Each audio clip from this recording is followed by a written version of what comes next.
Um, I am Jacob Bilabel, obviously, and I'm the founder of the Green Music Initiative. The Green Music Initiative is a think tank for the music and entertainment industry, trying to understand how to create a sustainable future for that sector. Okay. Is it not sustainable at the moment? Or Well, it depends on the definition of sustainable. It is sustainable by itself, but the more you look into the future, the more challenges you realize. So we help the industry to understand these challenges and then come up with a good idea of how to make best use of these challenges. And we look at sustainability from three different angles. So it's ecologic, economic, and social. And all these three have to work together. The interesting thing is the creative sector needs only one resource, and that is energy. And with that understanding comes a moment in which to say, oh, but how are we going to deal with the issue of energy in the future? Because they haven't dealt with that in the past. If you talk to a person running a festival, he or she will know what band to book, what stage to build, what sponsors to get in, how to work with the audience, but they have very little understanding of energy. And so energy production, energy consumption, energy storage is the biggest issue in that sector. So what is the solution to? The solution? Yeah. Well, there is not only one solution. There are many solutions. First of all, we have to create some kind of understanding in that sector for these challenges and chances and things you can do, and then really go from sector to sector. So if you are into event production, energy production on site might make sense having a closer look at. So what kind of generators you're using, what kind of stages you're building, can you make use of storage? For example, you are going around the world with an electric car. Maybe in the future there will be a festival solely run on electric cars. I mean, imagine, I don't know, a festival with 30,000 people. Roughly, I would say 15,000 cars. Well, maybe. Or 10,000 cars. Yeah. And out of these 10,000 cars, if 10% will be electric in the future, so it's like 1,000 electric cars. And if you put all these batteries in line, you can easily run a stage on that. And maybe in the future there will be a business model in which it is like, okay, you come with your electric car to that festival and bring us energy, and you get entrance for free. So basically your concept, you go around the world with your electric car, which is basically a battery on wheels, and say, dear festival promoter, I want to attend your festival, I'm bringing you, I don't know how many kVA your battery has.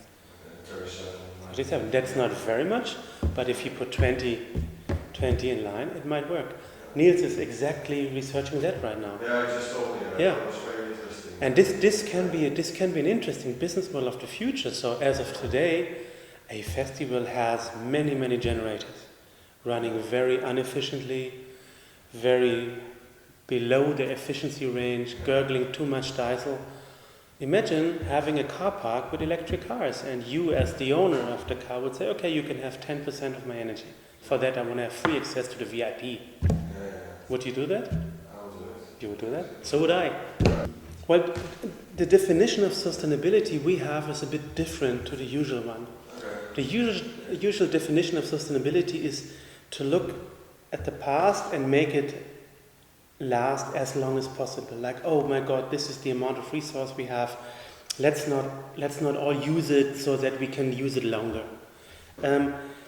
Because we are working with a sector in which the whole mindset of the people is about abundance. So everything at the festival needs to be in abundance. Like, you want to have all the light, all the sound, all the experience, everything. And this is the mindset of the people we're talking to. So our definition of sustainability is more looking into the future instead of looking into the past. So we're trying to come up with a picture of a future in which we want to live, and an utopia. So if we talk about a sustainable business model for the sector, we mean a business model which will work in the future, taking into account the challenges. So our definition of sustainability is more of a future-proof instead of a, okay, let's have this what is now last even longer. So we are pro-change, pro-revolution, pro-really doing things in a total new way. I'm Niels and I'm a third-year bachelor student at Science, Business and Innovation at the VU University in Amsterdam. At the moment I'm doing my internship here in Green Music Initiative, and I'm researching festivals and how to improve their sustainability. My findings at this moment are that when you read like scientific literature about this topic, is that a lot of scientists, they write about that it's possible to make festivals, like to make them really sustainable, to make them work on green energy, and to do this all in like an economical way, and it is possible, but the options are really little. If you really if you really start looking at the markets, you really don't find anything actually that's easy to implement, that doesn't take a lot of time, that is really sustainable, you know, not like greenwashing, but really is sustainable. There's really like really little amount of resources that's available for festival organizers. Solutions for that are, I think, creating markets, creating questions, or creating demand. If you, as a festival, if you start really demanding sustainability from, for instance, the people who arrange these big generators, you know, these big diesel generators, they have to adapt to this market at some point. So you should demand it as a festival, but also as a festival visitor, you should demand it from, you know, the organizers, that you want to be part of this festival only if it's sustainable or if it's green. The thing with festivals is, for instance, when you have a festival on the event side, the whole year this event side uses like a really little amount of electricity until the festival is there. Then you see like 3 of these really big peaks, you know, during the day. And mostly when you have to pay for electricity, then you pay for the highest peak, the highest peak, the highest amount of kilowatts.